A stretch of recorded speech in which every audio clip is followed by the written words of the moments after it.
Okay, so we've seen till 1789 when the National Assembly was formed. From there on, the most important task that they did was trying to frame a constitution. और constitution का significance क्या था कि monarchy जो है उसका वो जो एब्सोल्यूटिज्म था कि king is divine, king can do anything, उसको अब कॉन्स्टिट्यूशन की हेल्प से the National Assembly, the people of France wanted to limit that. They wanted a constitutional monarchy now in France.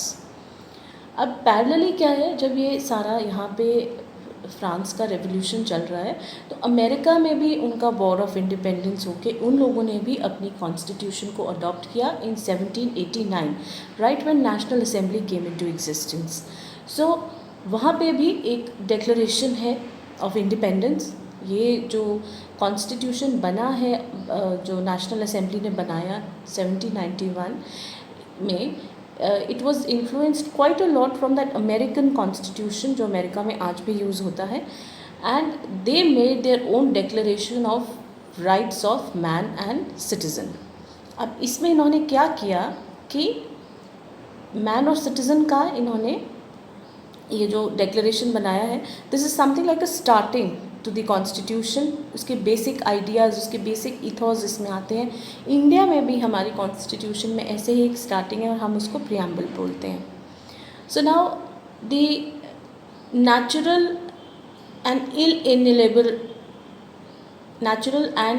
इनएलिएनेबल rights of human beings, ये एक बहुत बड़ी contribution थी इस कॉन्स्टिट्यूशन की, जिसमें ये कहा गया कि कुछ ऐसे राइट्स हैं जो by virtue of us being human beings हमसे लिए नहीं जा सकते, हमसे छीने नहीं जा सकते अंडर एनी सर्कमस्टांसेस. तो उसमें इन्होंने दिया एक तो right to life, right to freedom of speech, right to freedom of opinion and equality.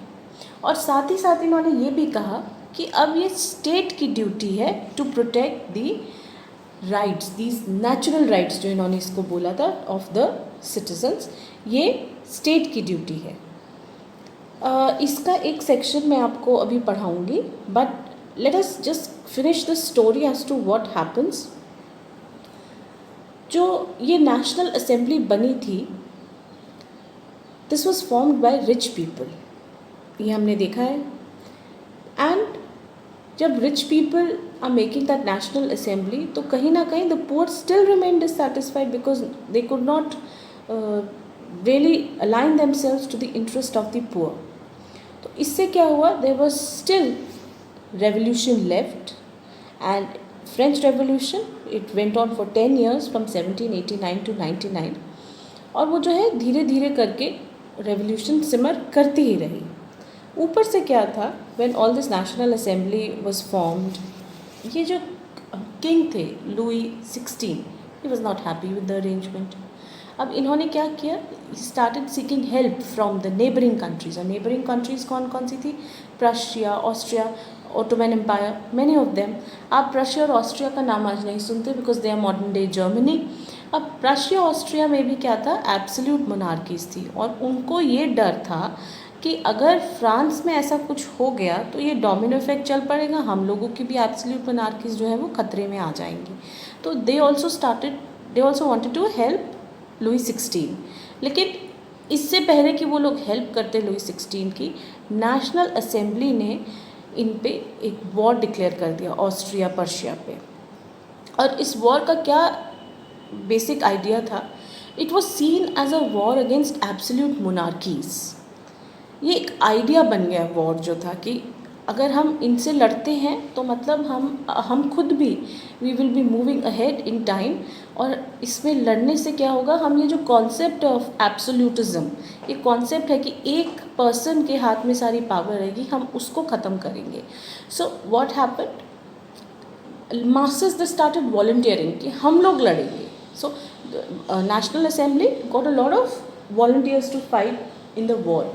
और ऊपर से क्या था, इन्होंने अपनी नेशनल एंथम बना ली, मार्सेल्स, and this whole concept of brotherhood came in, that we are all in this together because of the revolution.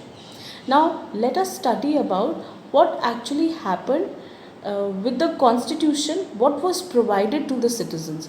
We have already done this natural and inalienable rights of the human beings. Okay, now let us study what was there in this constitution of 1791. सबसे पहली चीज़ तो थी ये declaration of rights of man and citizens, जिसमें कि कुछ natural rights दिए गए जो छीने नहीं जा सकते थे. 4 of these natural rights I have written here: life, right of freedom of speech, right to freedom of opinion and equality.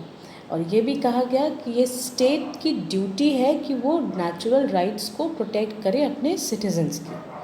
और साथ ही साथ इस कॉन्स्टिट्यूशन ने वो जो एब्सोल्यूटिज्म ऑफ पावर था, कॉन्सेंट्रेशन ऑफ पावर था in the hands of the monarch, उसको ख़त्म करके 3 ऑर्गन्स ऑफ गवर्नमेंट बना दिए. Which were these 3 organs of the government? These were the legislature. Legislature क्या होता है? वो बॉडी, वो पॉलिटिकल बॉडी जो लॉज बनाती है. The executive, the body that implements those laws, and judiciary, जो डिस्प्यूट हो जाए अगर तो उसको सेटल करती है. Now in this structure national assembly was the legislature. Okay, and this setup limited the powers of the government of the monarch. इसके साथ ही व्हाट वाज, इफ अभी तक तो हम देख रहे हैं कि it was all good, very nice. So what was the problem with this system? Why did the revolution still continue? ये तो यहीं ख़त्म हो जाना चाहिए था, but the revolution still continues. And why is that? Because this constitution change the voting system also and gave a new definition of citizens. इस constitution ने क्या किया? सिटीजन्स को 2 पार्ट में डिवाइड कर दिया: active citizens and passive citizens. अब active citizens कौन थे? जिनको राइट टू वोट था, who were considered as the voters. और इनकी क्या बेसिक एलिजिबिलिटी थी? सबसे पहले तो they could be only men, no women were allowed. दूसरा, the age criteria, they had to be above 25 years of age. That is fair enough.